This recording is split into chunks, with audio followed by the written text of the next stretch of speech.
June 27th, and this is Geeknights. Tonight, we give a session report on our weekend of board gaming. Let's do this. It's Monkey Tuesday. All right, one, if any of you don't listen to Penn Jillette's podcast. Or radio show. Whatever. On Free FM. Free FM. Free. Lightning. Here you can be free. Whatever.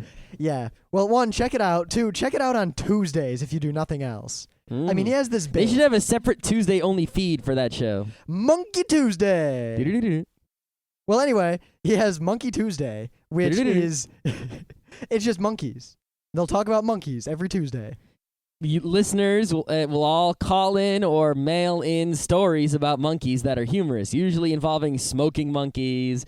Monkey hiring a prostitute, that sort of thing. All kinds of craziness, and it's hilarious. Now, for the 4th of July, because he went on about how Monkey Tuesday falls on 4th of July this year, he is looking for patriotic monkey stories. Holy crap. Now, Scott and I, this was Scott's idea, and I think it's a wonderful idea. We're going to try to make up the most hilarious and awesome, patriotically themed monkey story in the world, record it, send it to Penn, and see if he'll play it on the air. Yep, or read it on the air if it's an email, or maybe he'll call us when he's on the air, because, we won't be in the car or anything. Yeah, no, I'll be at work or something. Yeah, something like that. Yeah. No, but... yeah, he actually said, if you don't have any stories, make them up and send them in. He won't check to see if it's the real deal. Oh, our story's going to have freaking monkeys. I was thinking there'd be an open-air circus, monkeys, fireworks. Yeah, you get the idea. We're talking about monkeys liberating their fellow monkey friends with fireworks. On the 4th of July at a circus. All right. Monkey Tuesday. Anyway, in the actual non-monkey related news, the Supreme Court in 1989 ruled that flag burning is constitutionally protected free speech. Yup, it's just a cloth with a design on it. Yeah, and burning it, as long as you don't burn someone else's flag or as long as you don't set anything else on fire or harm anyone with the fire, you're allowed to make fires. Now, well, a lot of places you aren't, but that's yes, a whole different... as long as you don't, if you make a fire somewhere, you're not allowed to make a fire because it's dangerous, But you can start a fire in your backyard or on a campground or in the street, as long as it's, not like a fire, like a campfire in the middle of the street. Or what, I could burn a tiny little flag, and then it's no more dangerous than a cigarette. There you go. You're allowed to do that. Well... for anyone who isn't aware of this, very periodically, the Congress of the United States will rally around, particularly around election times, and try to pass a constitutional amendment to ban flag burning. This has been coming up every single election year in some form for a long time. Mm-hmm. The difference is that just today, the Senate voted on whether or not they should put forth the measure that would actually put the flag burning amendment to a ratification bit. Now, if you don't know, flag burning is still okay, which means this has never passed. They tried a zillion times, and it's never passed. This time, the vote was 66 in favor of the amendment, 34 against. So you're one guy away, one senator away from possibly not being allowed to burn flags. Yeah, now even scarier than this, it turns out that about 56% of Americans fully support this amendment and want flag burning to be banned. If anyone comes up to me and says they want flag burning to be banned, I'll say you hate freedom. Now, the interesting thing is that there were 3 Republicans who voted against this. And one of them was the Republican whip, Mitch McConnell. Mitch, 1 gallon challenge McConnell. That's an inside joke about another guy named Mitch. Yeah, we know this guy Mitch, who is not a senator. No, but he did do the 1 gallon challenge. Well, he attempted the 1 gallon challenge. Yes, anyway, that's why it's a challenge. I wonder if Mitch McConnell has ever attempted the 1 gallon challenge. Might have to get him on the show and ask him. Yep. God, if we got Mitch McConnell on the show. That'd be crazy. We just ask him that one question. Well, we'd also be like, hey, so congratulations for having some nuts, unlike your other friends there in the Senate. But, he's the whip of the Republicans, and he voted against this. But other than that, it was pretty much a straight party line vote. Yep. And the fact that it was only 1 vote away from going to a ratification bit kind of scares me. It's kind of frightening. And it's kind of weird that, what is it, Democrats voting for freedom? That's kind of frightening. Well, I mean, the Republicans... They're usually, if you look at what should be the official Democratic Party line, the Republicans are actually supposed to be more freedom than Yeah, well, the isn't it Democrats. used to be that the conservatives and the Republicans will cut taxes and save money and be frugal, and the Democrats are tax and spend liberals? Mm-hmm. But it's gotten now to where the Democrats are the fiscally conservative ones, and the Republicans are tax and spend. Well, Yeah. no, they're tax cut and spend. The other guys are tax and spend. Yeah. Spending is across. We need a no-spend party to get voted in. The problem is we can't cut spending on most things without creating holy hellfire. You're just going to have to deal with some holy hellfire now, or in the future, you won't, if we have a little bit of holy hellfire now, we can survive later. Oh, yeah. If we don't have holy hellfire now, later we're doomed and there's no way we can fix it. It's either suffer now to fix it forever or for a long time, or we're going to get to a point where it can't be fixed and it's all over. I guess it just frightens me that the government in general has been more and more attacking the First Amendment from every possible front. I mean, the FCC's powers have been expanded recently. They've greatly increased the fines for, speaking obscenities on the radio. Fuck them. And now this bill almost passed that would further... it would pass an amendment to restrict the First Amendment.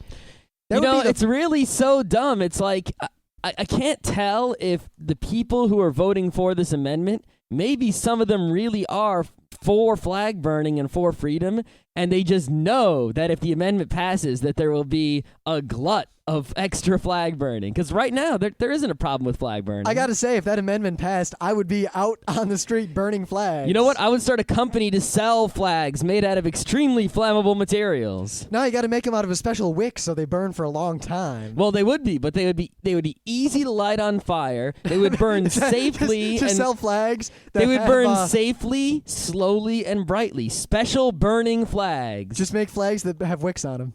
Yeah. Well, no, they'd also be all waxed up, and they'd have some pyro in them to get red, white, and blue fire. It would be so great. I think that would be patriotic, having a red, white, and blue fireball. Yeah. Yeah. Yeah. Now, I could talk more about this, but it's just a news bit and not a... What if a firework I buy has a little tiny flag on it? Like on the cardboard? You know what? It depends on the specific wording of the amendment and the laws that would thereby be passed. Though I'll note that if this were passed, there has only been in the history of this country one other amendment ever that restricted freedom. Prohibition. Every amendment we've ever had has either increased freedom or had nothing to do with freedom. Yep. And the only amendment that ever restricted freedom was the Prohibition. And when Prohibition said you can't drink alcohol, and you know what? There was more alcohol drinking during Prohibition than ever. And the fact that it was repealed. Yeah, so if there was a flag burning amendment, I bet you there would be more flag burning than has ever happened in the history of the world within a week. And then they would have to repeal it. Or they would be putting so many people in jail. Yeah, we should start a company now that makes special burning flags. Yeah, though if something like that ever actually passed, I don't know what I'd do. Other than burn flags. I would burn a lot of flags. Yeah, but what else? What deeper inner meaning could we impart into that flag burning? I would burn lots and lots of flags, big ones. All right, so I'd burn in crazy places, in crazy creative ways. I would make flag airplane. I would make little paper airplanes out of flags and throw them through fire hoops and all kinds of crazy stuff. So what would you call this act of yours? The Aristocrats. See, without any prompting, I'm just glad you said that. Yep. Okay. Anyway, I have nothing else to say about this unless I did a whole episode on it. I'm not going to get into a political rant, but goddamn, one vote just now. Senate, First Amendment, bye-bye. Thank you, 1 Gallon Challenge Mitch. Yes, you are my man, Mitch 1 Gallon McConnell. Yes, you saved me a lot of money on flags and matches. Okay, meanwhile, the Supreme Court and the other 1/3 of our government. Yeah, I don't think we need to talk about the administrative branch. No, we don't. You mean the executive branch. Yeah, well, they're also administrative to a degree. So, they are going to do some judgment, as judges do, on this case of KSR International Incorporated versus Teleflex. Oh, really? Yes. Really? Teleflex, apparently, has a patent covering, quote, gas pedal, quote, technology for cars and light trucks. What could this possibly be? What? I think they've really just patented the gas pedal. You know, I gotta say, it doesn't surprise me because I mentioned this before, but when I worked at IBM, I did, crap for them all the time. And after I left, they emailed me and they needed my information, my contact info, because they were trying to patent one of the things I had done for them. Something that was trivial and just like part of my normal duties. Like, I wouldn't even consider signing my name on what I had done. It was like a bash script. Mm-hmm. But no, they want a patent on it, and it'll probably pass. Yep. Okay, so KSR, the good company, has argued that the Federal Circuit, which is all the federal courts, have been improperly interpreting patent law for years when it comes to deciding whether an invention is obvious. I agree. Do you agree? Yeah, but I wonder what the Supreme Court's going to rule. Well, the court has ruled in the past, for instance, that even a combination of pre-existing off-the-shelf components in which each component performs exactly the same function that it had been known and was designed to perform could be patentable. Such an interpretation, KSR argued, I'm reading the article. Oh, obviously. Such an interpretation, KSR argued, isn't consistent with the provision of federal patent law that dates to 1952, which I actually kind of like. It says, a person having ordinary... an invention is not eligible for a patent if a person having an ordinary skill in the art would consider it obvious. I think that's pretty good. Yeah, the problem is the people in the patent office aren't skilled in any art that would be patented. Exactly, but all they have to do is call up one guy who is a person having ordinary skill in the art and ask him if that's obvious or not. They could call me. They could call me. I mean, the thing is... If it's a car thing, call Joe the mechanic, you know? Yeah, though what do you do if it's an art where everyone is very intelligent? I mean, think about this. If you called Joe the mechanic and said, hey, Joe the mechanic, look at this design for a gas pedal. Is that obvious? Yeah, that's pretty obvious. Okay, no patent. Takes 5 seconds. 5 seconds to call Joe the mechanic. Yeah, but first they gotta vet out Joe the mechanic's credentials, make sure he's a real mechanic, get the opinions of 5 other mechanics, then do the whole thing again because of a paperwork No, you don't. snafu. If you could just walk to a mechanic shop and show him the thing, that's all you need. You realize the government can't do anything unless they can fully document the process from start to finish. I went to Joe the mechanic on 4th No, and as in, Main. what is the specific procedure for finding a specific mechanic for each patent? This is the problem we have, is there's too much just useless paperwork in the way. That's not even paperwork. It's just you got to have some sort of procedure. Yeah, the procedure is you call someone who is having ordinary skill in the art. Who do you call? Anyone in the yellow pages. What do you mean anyone in the yellow pages? There's a lot of non-mechanics in the yellow pages. Anyone who has ordinary skill in the art. How do you determine who has ordinary skill in the art? If it's a mechanic, you look under the mechanic section in the yellow pages. What if it's a mechanic who happens to specialize in Jaguars, and he doesn't know anything about any of their cars? Then you call. If he knows about any car, he knows about. What if he gas just lies? pedals. What if you call a mechanic and just some punk kid who works there answers? He says, "Yeah, I'm Joe," and then he just says, "Yeah, that's obvious. Whatever." All right. That's fine. No, it's not. Yes, it is. What if he it says... doesn't matter. I'm not even Joe the mechanic, and the gas pedal is obvious. It's obvious. Yeah. Oh my God. Who the hell is working in the patent office? Retards? What the fuck? It's a gas pedal. It's obvious. Every car has one. You can't patent it. Oh my God. Scott, have you ever read a patent? It's not... I've seen a few. It's not obvious when something is obvious, because if you actually read a patent, the way patents have to be written, and many of them are written this way specifically to prevent the USPTO from investigating them, patents are written in a way that is almost indecipherable to normal humans. I say if your patent is indecipherable to normal humans, it's immediately void. No, because they won't accept patents that aren't written that way. They shouldn't. There should be a new way of submitting patents. What do you mean a new way? You write one paragraph that describes in plain English what your invention is, the end. That doesn't With work at all. one picture. Because what a patent is you have to describe in excruciating detail what something does. You know what? If your thing is only different from other things in a very small, very, very tiny way, then it's not different enough. Fuck you. I submit that with many very intricate manufacturing processes, in fact, it is very different. You shouldn't be able to patent stuff like that. Why not? I think you should only be able to patent physical inventions. That's it. They are physical inventions. What kind of physical invention is it? A machine? A physical invention of a type of machine that can create a certain kind of glass ceramic hybrid chip. Good. Here are the plans for my machine. There it is. The end. Okay, what if I make a machine that's better or does something in a new innovative way? And the patent office gets the plans for the new machine, compares them to existing What do you mean machine compares them? plans. They have no idea how this stuff works. You In look fact- at the plans of the machine. You look at all the other plans for machines, and you say, oh, it's not the same as all these other machines. There you go.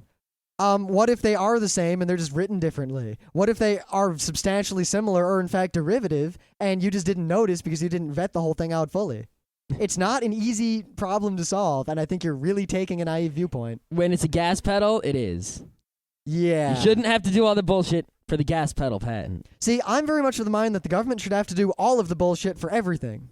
No. Yes. Less bullshit is better. No, because more common sense is needed. common sense is never going to enter into it. There's no common sense in anywhere. So There is common sense right here. Yeah, that doesn't work on a mass scale. I'd like to see you try to run the country. I could run the patent office real easy. Now, In fact, I could do every patent, put them all on my desk. do you know I'll take every single one. I'll have a yes stamp and a no stamp. And you know what? That no stamp's going to wear out real quick, so get me like 20 of them. Do you know how many patents are submitted to the patent office? Thousands upon thousands. So what, you're just not going to read them? I'll read them. When? They each get 10 seconds.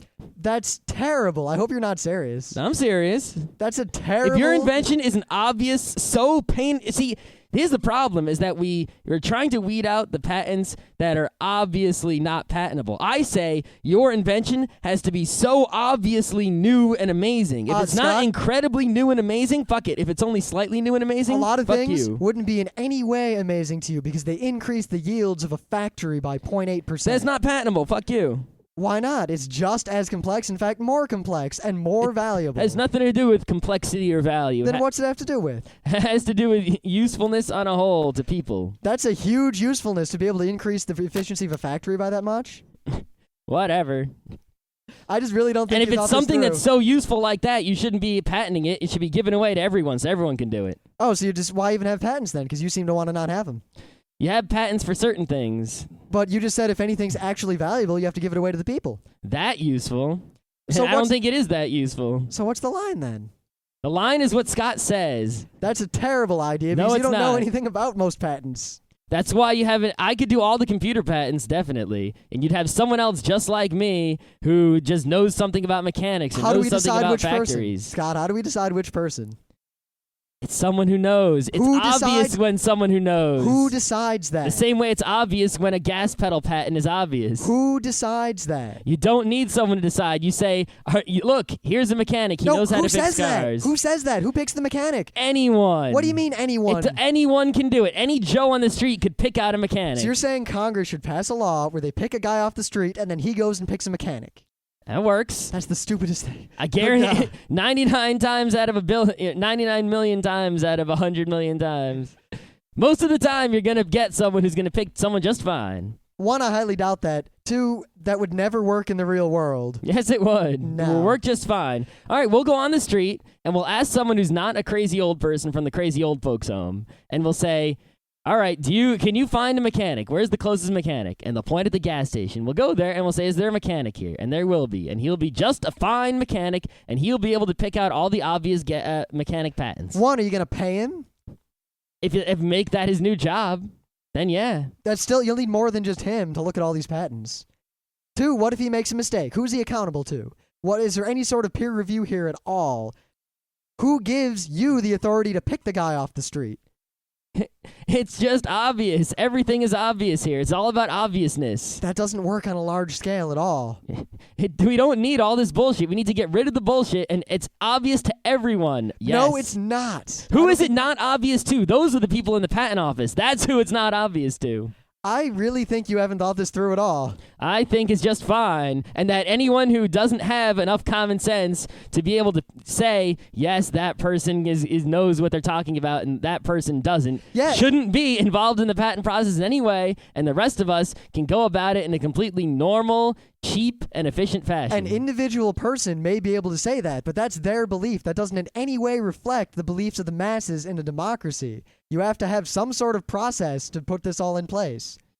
So it doesn't matter. So you're saying if we have a process, then no matter what process it is, if we have one, then that will uphold the beliefs of the democracy? How would you implement your idea? You haven't given any actual useful details. Pick a random person. It doesn't matter who. How do you pick? Me. Where? I do it. No, it doesn't matter. Scott, the president does it. The secretary of something does it. It doesn't matter who. Anyone who's not retarded, anyone who doesn't work for the patent office because they're obviously retarded, and anyone who isn't evil and corrupt and paid for by any weird company. How do you determine that? Any way you want. You can elect them. What do you mean any way you want? The president can appoint them. It doesn't matter. No, pick a way because you haven't put It doesn't matter. Any of those ways is equally good. No, they're not at all. They're all equally good. That's just pathetic. No. What's the difference? If we elect someone, it's fine. If the president appoints someone, that's fine.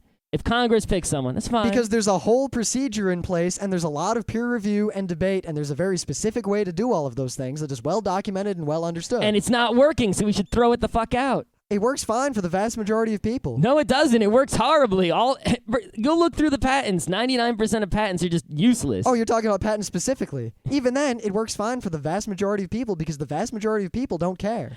Which means they shouldn't care about it. They got nothing to do with it. We're the only ones who have to deal with this. So we should be the ones deciding it. If you don't care and you're not going to, you don't care about something, you have no say in it. Only the people who care should have a say. One, that's not the way it is. That's how it should be. How are you going to make it be that way? That's the way it should be. I really think arguing ideals like that is silly. You got to have some sort of actual plan, or there's really no use in it. Here's my plan. We go set all the patents on fire, and we start from scratch, and Scott's in charge. Yeah, that's a terrible idea. I become the new patent general guy, and I'm in charge of everything. Anyway, no one wants to hear you yell about your crazy plans. Let's talk about games. Okay.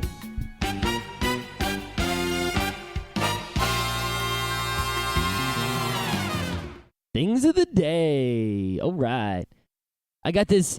For anyone who doesn't know, there's another game that's not DDR, that's a lot like DDR, called Pump It Up. Which, honestly, I'm not really a fan of. You know, the thing about Pump It Up is the songs aren't as good. The game as a whole isn't as good of a game. But because of the arrows setup, if you get into it, there is greater capability of awesome dancing. But, you know, there's capability for awesome dancing in DDR too. Just Pump It Up has a little bit more because it has 4 diagonal arrows and a big circle in the middle. So there's, you know, more things you can do, especially with a 2-pad setup. So here's this video on YouTube of a guy doing a song. I think the song's called Don't Bother Me because that's the name of the YouTube video. And he does... Basically, if you took the pad away and you just saw him dance, you wouldn't know that he was doing a dancing game. It's so awesome. Not to mention that, but not only is he dancing, he's dancing amazingly. Like, I want to learn how to dance like that. Holy crap. I mean, it's a good dance. I've seen a lot of other people do similar things before. It's not really...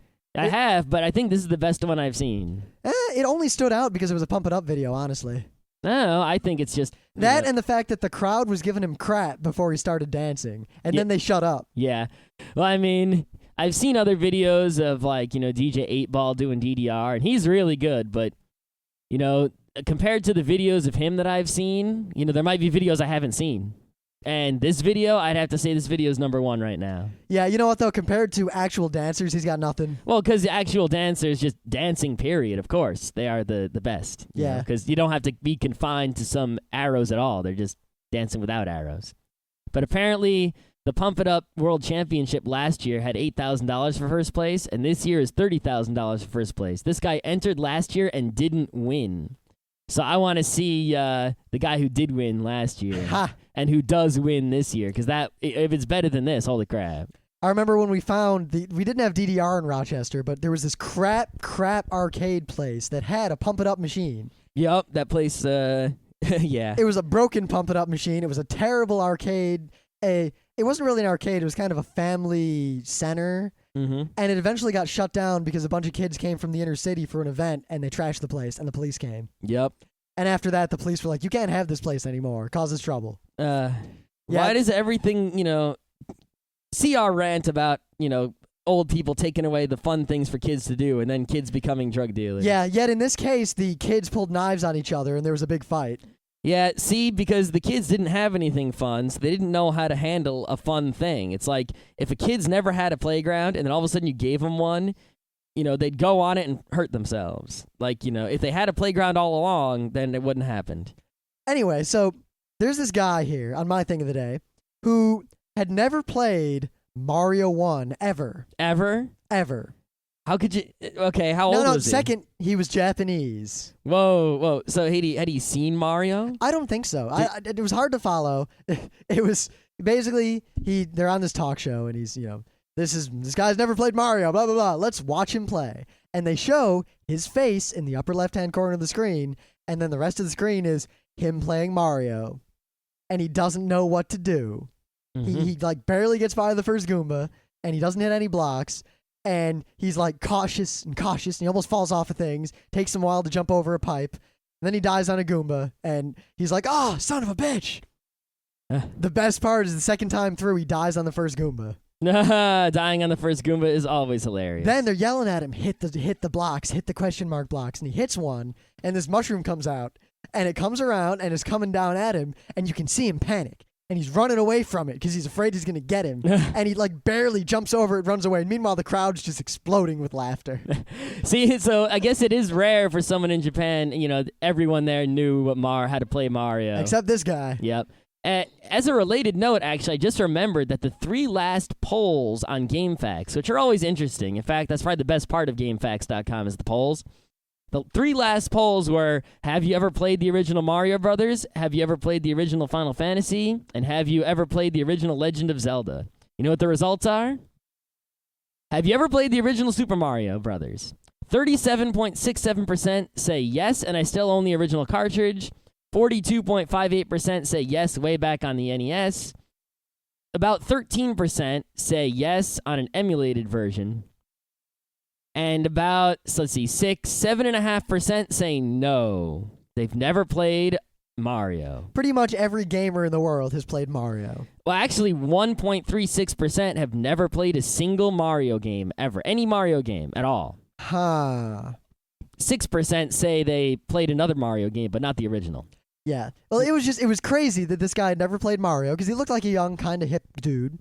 Mm-hmm. And just the video of watching someone play it for the first time, even though I gotta say, I wasn't that bad the first time I played Mario. I wasn't that bad the first time I played Mario. I figured it right the fuck out. Hit those question marks, get big, jump on things, get a fire flower. Yep, I saw someone do it once before me, a little mediocrely, and then I was set. As my hard time was getting the controls because I'd never used a gamepad before in my life.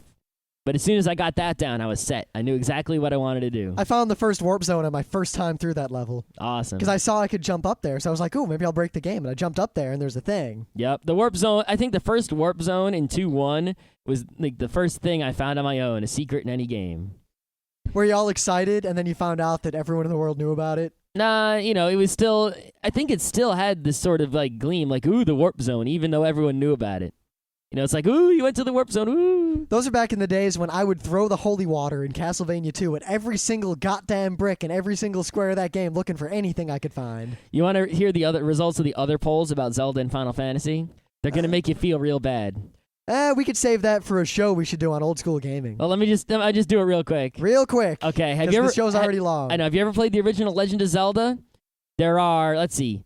I'm just going to do the no's. Assume everyone else is yes, all right? Anyone who isn't no either owns the cartridge, played it on the NES, or has a remade emulated version. 17.33% say no, they have never played the original Zelda, but they've played other Zelda games. 6.5% have never played a Zelda game. Ever.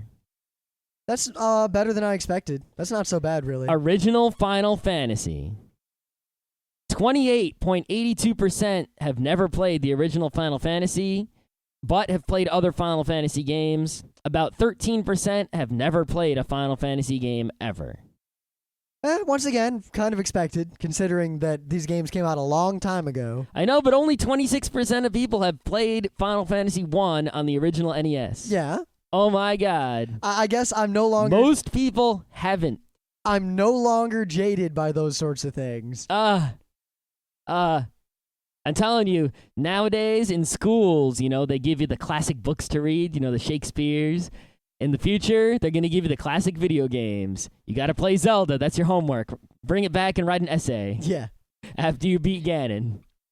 So anyway, we're going to do something a little different today because over the weekend, we had all but one member of the original core front row crew over. Mm-hmm. And we played games all weekend. A whole lot of games. Now, instead of reviewing all the games or just talking about the weekend in general, which we might do another day, we're just really going to go through every game we played the weekend in order and kind of do a half session report, half just thoughts on the game while we played it, what happened. Yeah, we're going to, basically how our instance of the game happened and what we did and how other people played. So I guess just consider this as a look into the gaming lives of Rim, Scott, Alex, Pete, and while Katsu wasn't there this weekend, he is very often right there with all of it. And one guy at Moz. Yeah, well... We'll just dig right into this. Okay, so we get to Moz, which is where we played our first game. Yep, it's a gaming group that we run the website for. It's actually on the same hosting. Yep. And this guy there had a game that we had never played before that looked kind of interesting called Timbuktu. Now, he warns us ahead of time. This game's a real brain buster. This game made my brain hurt. It's a deductive game. It'll blow your mind. It's so difficult. You'll need a pen and paper. And we were like, wait a minute. Unless the instruction book says we can have pen and paper, we can't have it. And it did say. It did say we could have pen and paper, so okay. I was a little worried. I thought, is this game going to be real complicated? Yeah, because it didn't look that complicated. And then, we actually got down to it, and I read the rules. I was trying to ignore the guy explaining the rules because he's not good at explaining. And I read them, and I was like, oh, this game is simple as all hell. Now, we actually played the game, and we start going through. And let's see, the game was, at least to me, well, you know what, I'll give my impression of it, then Scott can give his. The game was laughable. Before we even started playing, when I sat down and the cards were in my hand, and it clicked and I realized how the game worked, I had fully mathematically solved the game in my head. I knew exactly what to do to win no matter what, unless everyone else did the exact same thing. And then it would be random chance. I perfectly solved the game, and I made no decisions for the entire game. I just did exactly what the odds told me to do. And I won. I had more points than everyone else combined. I won. You didn't have more points than everyone else combined. I had over 100, and I had like 170 points. And the rest of you, like one guy had 40. We had like 90-something points. Barely. I think I had over 100 points. No, you didn't. So no one broke 100, except me. We had lots of points. In fact, I think I have the scores written down because it was amazing. It doesn't matter. You didn't have more than everyone else combined. I'm pretty sure I did. No. None of you broke 100. We had 90s of points. We had plenty of points. I only lost 5 goods in the whole game. Yeah.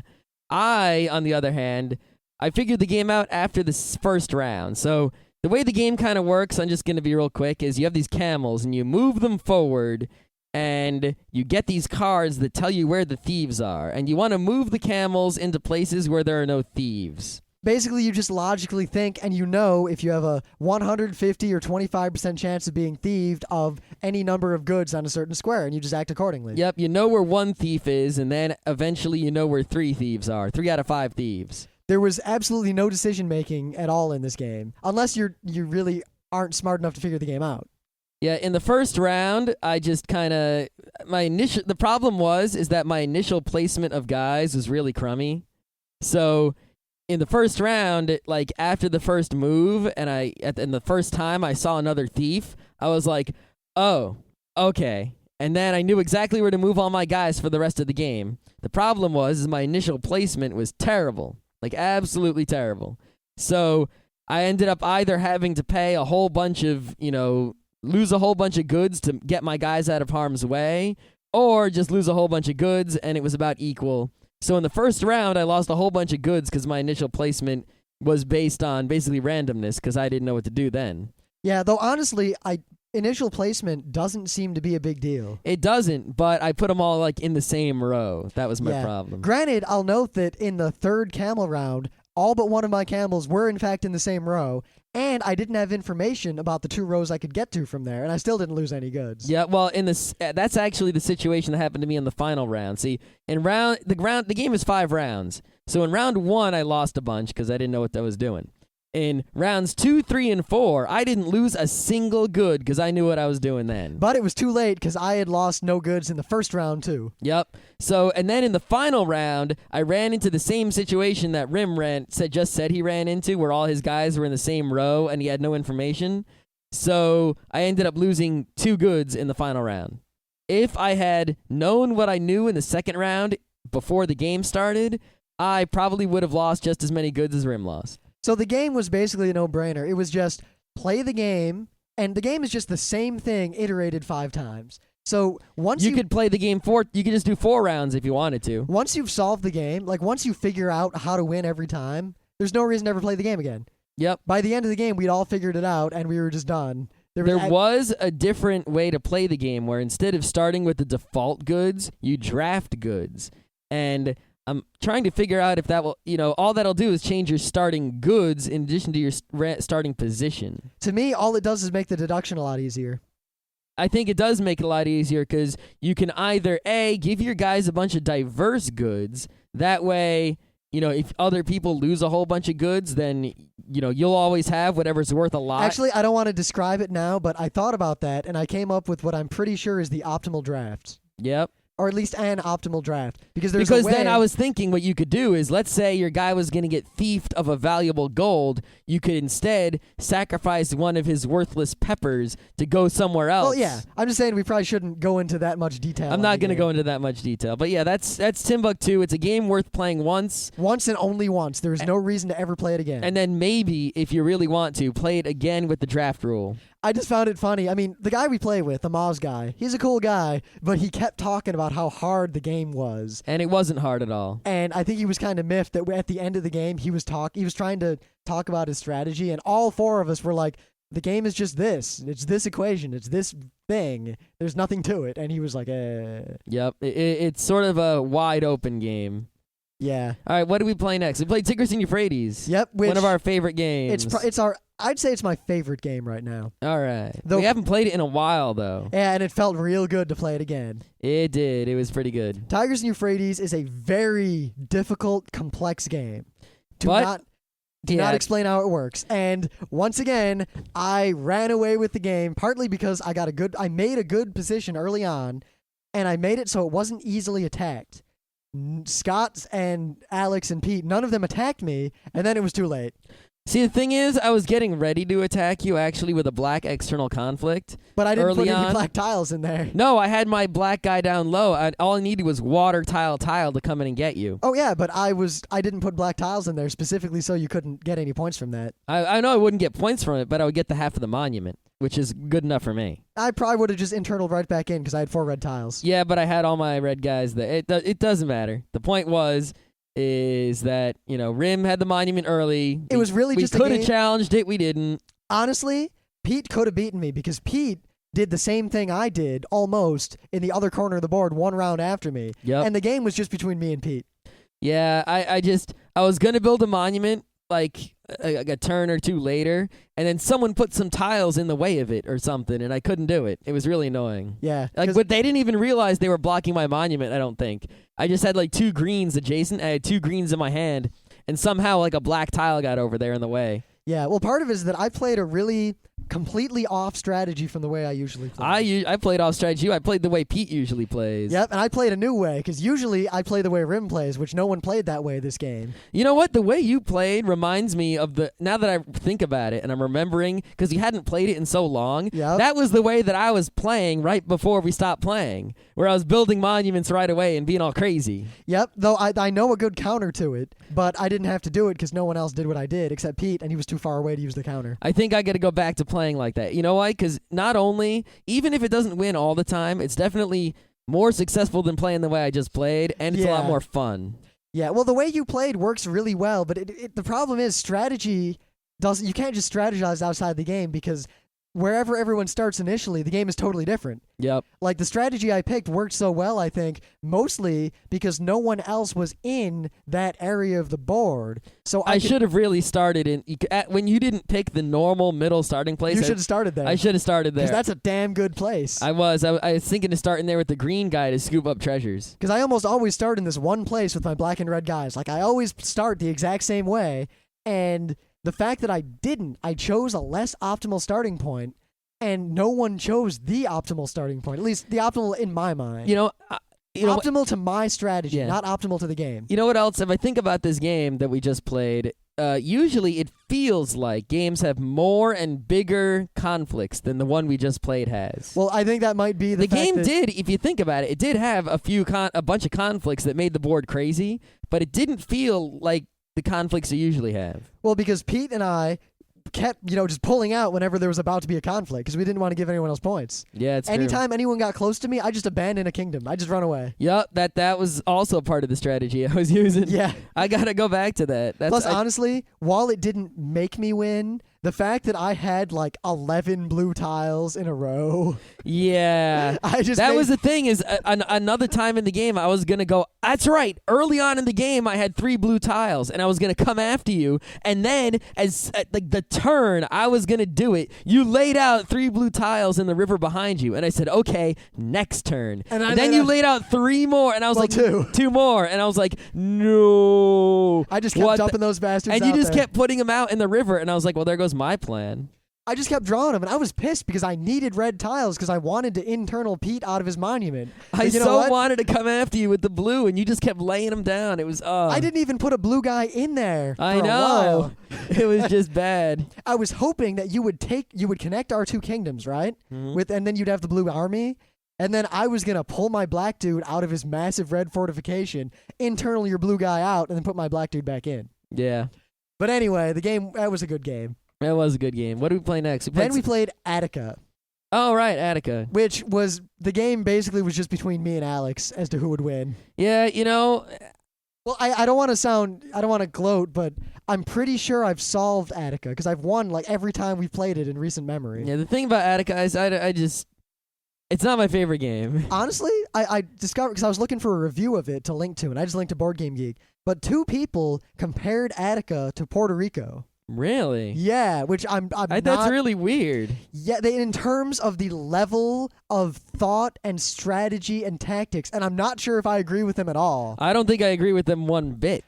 Attika is so much less than Puerto Rico in terms of strategy and tactics. I'm not sure yet. The only thing I know is that about 10 games ago, maybe 8 or 9, I came up with a ratio of drawing and playing tiles and a ratio of cards in my hand. Well, 2 to 3, right? Actually, no. Yeah. It changes as the game. It's really complicated. I really can't write it down, but if you want, we could sit down and I could show it to you. All right. And the ratio changes depending on how many of each amphora generating bit I've got. Yep. And based on like how many cards are in my hand and whatever. And I play by this formula and I always win. But that was 2-player. Then we played this 4-player game and it worked just as well, except Alex went for the connect 2 temples and win strategy. Yeah, there you go. And he was right there and he almost did it. And basically, I couldn't stop him. Pete could have stopped him but chose not to. Scott, the only reason he stopped him is because he had a way to do it that didn't really hurt him. Yep. It was neutral to Scott, and it prevented Alex from ending the game right then, which eventually caused me to win. See, that's the thing I like about Attika is the territory and the placement of the buildings. Yep. What I don't like is that if the placement of the buildings just ends up kind of blah, the game just turns into a race, and a race isn't really that fun to see who can build everything quick. It's kind of boring. Yeah, but the thing is, the race is usually over really quickly because there aren't many decisions. I know, that's why I wish that the positioning of tiles was, more important and more throughout the game. See, I think it is more important. The thing is, usually the game is a foregone conclusion at some point. There's a point at which you can say, all right, Scott's going to win, or all right, Rim's going to win. Yeah, because it's only, as if it doesn't matter where you place, your late things. Where you place your early things and where other people place the early things is what matters a lot. And where the tiles are added can kind of matter a lot. I guess I want to play the game more before I say if there's a lot to the game or not, but I do really like the game. Yeah, I kind of like it. It's not a bad game. You know, I enjoy playing it, but it's not like, woohoo, let's play Attica. It's like, all right, I'll play Attica. Yeah. I guess I'm done 2-player. I've solved 2-player. I'm not sure yet if I've solved 4-player, so I want to play it more. Yeah. I just wish that, if it mattered where you put each and every building throughout the game and sort of like a territorial combat type of thing, that if it was more territory grabbing and less race to build everything, I would like it more. Though I kind of like the race to build everything. But that partly because it's like this mathematical web, and I can just get my mind around it, and it's fun. But it's not fun because I'm playing a game with other people. It's fun because I'm doing all this math, which is weird. I could play... The race, to me, feels no better than Candyland. This will sound weird, but I think I could play Attica with myself and enjoy it. I think I could sit there and control all 4 guys and have a hell of a time playing that game. All right. Which, actually, I think I might do. Okay. Because I did that once with Settlers to prove to myself that the game was completely broken. Yeah. Yeah. Okay. Then that was the end of Moz. We went and got Indian food. Scott didn't eat much because he noted the recent bargaining. Yes. But I had a mango lassi, which is, it's worth going to the Indian restaurant just for a mango lassi. Yes, it is. Actually, I really wish I could have one right now. Yeah, that'd be good. We should learn how to make them. It's just like yogurt and mango and something. And yeah, ice. it's just like we could make. I'm sure we could make. It's yogurt, mango, and ice, and maybe something else. You know what? A straw. Let's try to figure that out before the weekend. Good idea. And then we'll make them at the shore. We need mangoes. We need yogurts. That'll be badass. That would be badass. And ice. All right. Anyway, then we went home after that. We hung out a bit. Then we played Four Swords. Oh, Four Swords. Now, we're not going to talk in depth about Four Swords. Not the Four Swords for the GBA, the Four Swords for the GameCube. Suffice to say, Alex hadn't played it before, so he was not quite aware. For a little while before he got the hang of the game, he was sort of a ball and chain on the rest of us. But then he figured it out right away. Then he figured it out like within a couple minutes, and we were good to go. But then we got to see his reactions to things like, oh shit, Rim has bombs, or... Yeah, it was kind of disappointing because we started our saved game in Death Mountain World 3, and... There was almost no bombing. fire rods. Yeah, we didn't and get to show any Alex bombs, the fire rod. and there wasn't any level 2 bombs, and anything that's really exciting and crazy in that game didn't happen. Granted, the fucking searchlights and the fact that we broke the game, but that's a story for another time. Yeah, Four Swords is great, but sometimes what would make Four Swords perfect is if there are some times where you just get stuck and you don't know how to proceed. And you need to solve some sort of non-obvious, it's not a typical Zelda puzzle, you know? It's sort of like this weird mystery thing. Like that one town in Xanadu. Yeah. That was all misty, and it wasn't just obvious how to get out of there and keep going in the game. Yeah, at least most of the puzzles, if you just walk around, you'll figure it out. Except we found one that we couldn't figure out. And then it turned out that the game had broken and the key had disappeared, and eventually the game just glitched itself to death. Yeah, but there were other puzzles that we were stuck in, like running around looking for a moon pearl took us a long time. Yeah. It really... part of that was because we were infighting and yelling at each other a lot. That is true, but that's supposed to happen. Yeah. The thing is, the only thing that keeps that game from being super amazing instead of just awesome is the fact that sometimes you sit around for a long time milling about trying to figure out what to do next. Wii plus DSs could be like the baddest of ass. If there was Four Swords for the DS or the Wii or combination of both. Just the DS. Yeah, just the DS, that would be the best. Anyway, we should do a whole show on that, but we played this for hours yelling and screaming at each other. Then we went to bed, I think. Yeah. Did we? So, yeah, I'm pretty sure we just went to bed after that. Okay. Well, in addition to, staying up late yelling at each other some more. Of course. Yeah. So, then the next day. What did we do the next day? We played some games. Yeah, we played a whole bunch of games. What games do we play? Vinci. That's right, because Alex had purchased Vinci at the Dragon's Den store where Moz meets. Yep. In fact, we might have played that Saturday night before we played this Four was Swords. A game that was on the discount rack, and I had heard about this game on the Board Games to Go podcast, and I was kind of interested in it. But I didn't buy it because someone told me there was something wrong with the version that was on sale there or something. You know what? The thing wrong with it is just a misprint in some of the rules. Yeah, we printed out the rules from Board Game Geek and we were good to go. If there's anything else wrong with it, I'd like to know because we totally missed it. We won't talk about the specifics of the game because that's going to be a whole episode. Yep. But it's basically build civilizations. decline those civilizations, like drop them into decline and then start new ones. The idea is that declining civilizations that are big can still get you points. So you want to start declining your civilization while it's at its maximum, so that way you get points from your new civilization and you continue getting points from the old one at the same time, because it's a race to see who gets 120 points first. So if you decline your civilizations at the right times and build your new ones well and get good ones, then you can get more points in less turns than everyone else, and therefore win. Now, we're not entirely sure how deep the game is yet, but it's very fun. It's very challenging. Pete won the first game, and Alex won the second game. Yeah, I came real close to winning both times, and I think that the difference between me winning and losing was, like, I could see very small things around the game that would have made the difference. Yep, and a lot of it seems to be the actions of other players and the placement on the board. Like, in the second game... In the second game, Rim got fucked. I was way ahead. I had made an awesome civilization, and then I made another awesome civilization with Rebirth, and I was just shooting away. And then Pete had these mountain militia-type guys, and he, in one round, busted into the mountains, destroyed pretty much my entire civilization, and it just destroyed me. And then I destroyed you a bit more. And then Scott, like, swept up the remains, and I went from winning to losing in one round. Yeah, I think what this game comes down to is, you look at the civilizations, and what we've been doing is picking civilizations based on their merits alone. I think what you have to do is pick civilizations not just based on that, but based on the current situation of the board and based on what other players' civilizations have. If everyone else has the extra point civilizations like farming, mining, agriculture, you want to take the barbarians and that sort of, and the revolutionaries, to just destroy them so they don't get points, and make a giant civilization that reduces them, and then decline that, and then take the points getting civilizations. But, I mean, anyway, the game's a lot of fun, and we played it twice because it was that good and it was new, and then Alex took it home with him, so we couldn't play it again. Yeah, it is really good, and I want to play Vinci a lot more. You can play it online at this French website. But it has such a bad interface, it's not worth it. It's not worth playing on the French website because the interface is so bad. It's a stinker. It's real bad. All right. Now, we played a game of Fury of Dracula. Oh, Dracula. Now, it wasn't that wasn't the first thing we played. Well, Scott was the Dracula the first time we played way back, and then I was a Dracula.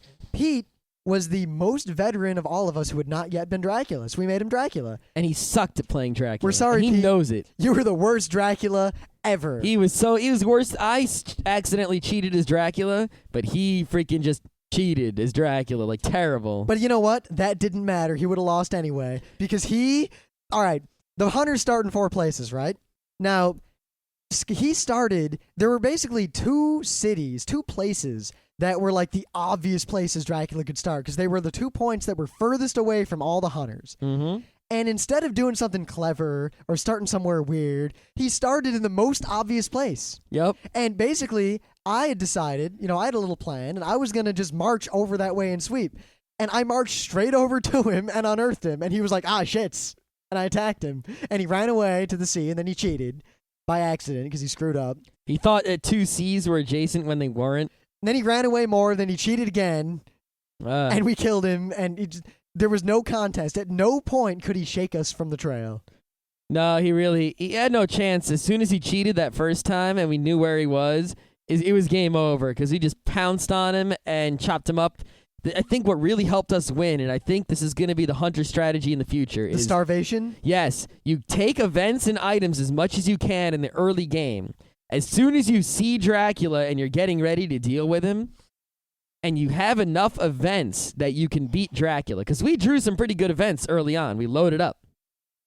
Use the events you have sparingly, and don't draw new ones unless you're forced to. Now, I'd suggested this idea half-heartedly several times, but we'd never gone along with it. We never with it. Really done it. This time, we all looked at each other. We're like, let's do it. Yep. And it worked. We just didn't take any events at all. And Dracula was totally starving for events. He didn't have any. He couldn't escape. All he could use were his normal powers and his normal weapons, and He must have felt just such a different game. And he drew really bad encounters. When I played Dracula, I felt so powerful, and I was just walking around having my way with the board and just killing anyone who came near me. I felt so powerful, like I was doing all sorts of mischievous things, but I also felt so weird that I was me versus everyone, you know? Yep. So everyone won that game except Pete. I think that the way I have to look at Dracula now is not as a game of hunters versus Dracula, but Dracula is the DM creating a good hunting experience for the hunters, and that's what it's really about. So if someone's really good at staying away and keeping the hunters on edge, like maybe Dracula, sometimes should let the hunters catch onto his trail, a little bit to, keep the game from getting sour, just to make it more fun. I think that's the way the game has to be looked at for maximum fun, because if you just look at it as plain versus, it's not so great. Now, the last game we played is one of our old favorites. Well, you played Vinci again. Well, yeah, but I said we played that twice. Oh, okay. We played Amon-re. Amon-re. That is our favorite 5-player game, even though we played a 4-player. I don't know. It's pretty close, but it's real damn good. I can't think of a 5-player game I like more. Kalis is pretty good, but that's 6 players all actually. Yeah. Yeah. Amon-re maxes out at 5. Yeah. So hey. Now, I won this one handily because I tried a completely new well, not a new strategy, but a strategy that... Well, first of all, we hadn't been playing Amon-re correctly. Yeah, a long time. This time is the first time I had ever played the game correctly with the real rules. I think we played it correctly early on and then accidentally forgot the rules and messed them up. Yeah, we just sucked. And then playing it online, I learned the real rules. Yep. But I went with a whole new strategy this time because way back we played a game with someone we really don't like and don't know anymore. But I don't know if he didn't understand. I'm not sure if he did this by design or by accident, but he didn't get a single victory point in the first kingdom. Then it ended and it was scored. He had 0. Then in the second kingdom, he had a pile of money and he almost won the game. He came in second place. Yep. So I played the strategy of get as much money as I can. I fucked the gods every step of the way, and I got all the money I could in the first kingdom. And I built the bare minimum. I just built 3 pyramids, and I got some power cards, and that was it. Yeah, it was good to buy 2 power cards, though. Yes. That's what I tried to do, is buy more power cards. I specifically avoided places that wouldn't let me buy more than 1. Yep. And I just whipped everyone's asses in the second kingdom. I bought all the best provinces, and I built giant piles of pyramids on them with my giant piles of money. I'm beginning to think that's the way to go, because... Unless everyone goes that way. Yes, that's true. But it seems from playing online, I really just not winning, but I'm doing okay. And I've won a couple times.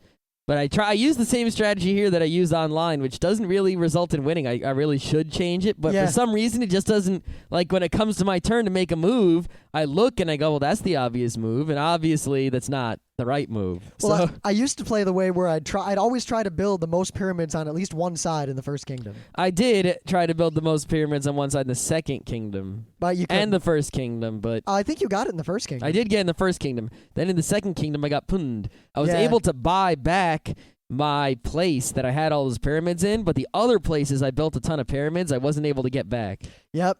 Mainly because I had so much money, and Pete also had an insane amount of money. I think what I should have done is put all those pyramids from the first kingdom in one place instead of getting the sets of pyramids. Then I could have just gotten the one place and been set. And Alex did really well because he got all the temples the first time around. That's right. Got a pile of points. The one time I did win online the 2 times I won online were because of temples. And the thing, I was trying to get the temples, but Amon-re never came up, and there are only 4 players. See, Amon-re with 4 players, not every province comes up, and that really screwed with me, because online, every province always comes up. So I can just say, I'll get Amon-re, and then it's not in the game. What do I do? Yep. Plus, now that I've played the game more, I realize that bidding is a lot more important than bidding I is very decided. important. I'm now willing to spend so much more to get the right province. Yep. I mean, I'd throw down 10 and 15 on provinces that only had, 2 pyramids on them. It's true. Yeah. But it was a fun game, and we played it, and I think that was all the major gaming we did. Besides playing Vinci again. Yeah. But I think we actually talked about both times we played. Yes, we did. I think the first time we played, we all just kind of fooled around. Yep. Yeah. Yeah, Vinci's the only... I didn't win Vinci either time. I think I want to play that game a lot more. I do, because I haven't figured it out at all. I got some vague notions. I got a little bit better than vague notions. I've got some right ideas about the timing of choosing declines and how to choose your next civilization. Well, when we realize...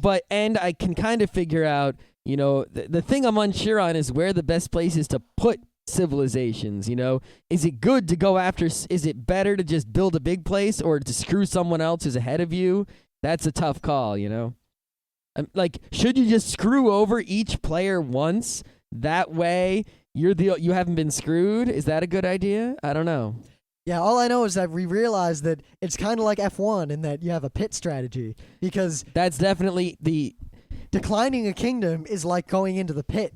You can go with a 3-pit strategy or a 4-pit strategy, and you got to decide. Yeah, it's kind of crazy that in a board game, the strategy of when and how many times to decline your civilizations is the same exact strategy as in Formula 1 racing of when to go into the pits. Yeah. We realized that, and Scott and I had a moment of, if only that, your civilization went fast. Well, your civilization does... No. Civilizations seem to go faster when they have lots of fuel, not low on fuel. So it's sort of backwards. Yeah. When it's low on, it's like your civilization goes faster when it has more fuel. You know what? They're electric F1 cars. Yeah, awesome. Awesome. That's exactly what they are. Yeah, we played a whole bunch of board games. And we just told you about all the ones we played.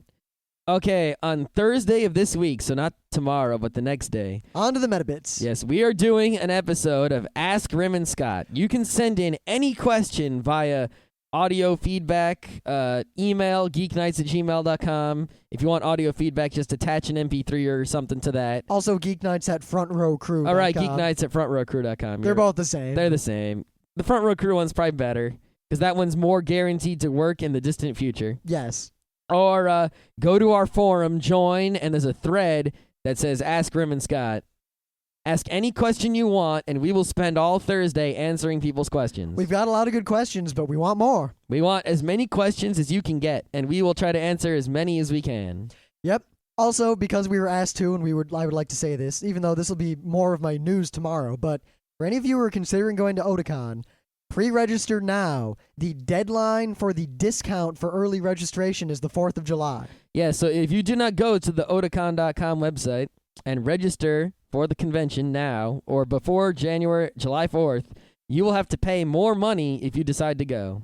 Yes, it's definitely worth it to pre-register. In fact, you should pre-register for Otakon as soon as possible to pay the least amount of money possible. Yeah, the only exception to that is if you are someone who does panels at cons. In which case you get in for free. Or if you're press, legitimate press. You can't be pressed at Otakon. You can't be a bear. Or if you're a guest, or if you're staff, then you don't have to register. Yeah. But all you normal people have to register.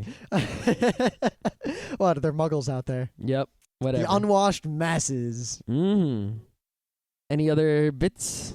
I think that's it until tomorrow when we're going to do something we haven't been able to do in a long time. What's that? We're going to review some Take over the world? Damn anime. Holy crap, what anime are we going to review? I have no idea. Awesome. We have a backlog of all this stuff we watched months ago before con season started, and we haven't gotten around to doing any of it because we keep going to cons. Yep. And in fact, after the 4th of July... we're going to a con. Great. Yeah, Kineticon. Okay. And then we got Otakon coming up. And then it'll be fall again, and all the fall cons come. UberCon and all those other ones. Alrighty then. Yeah. We're out.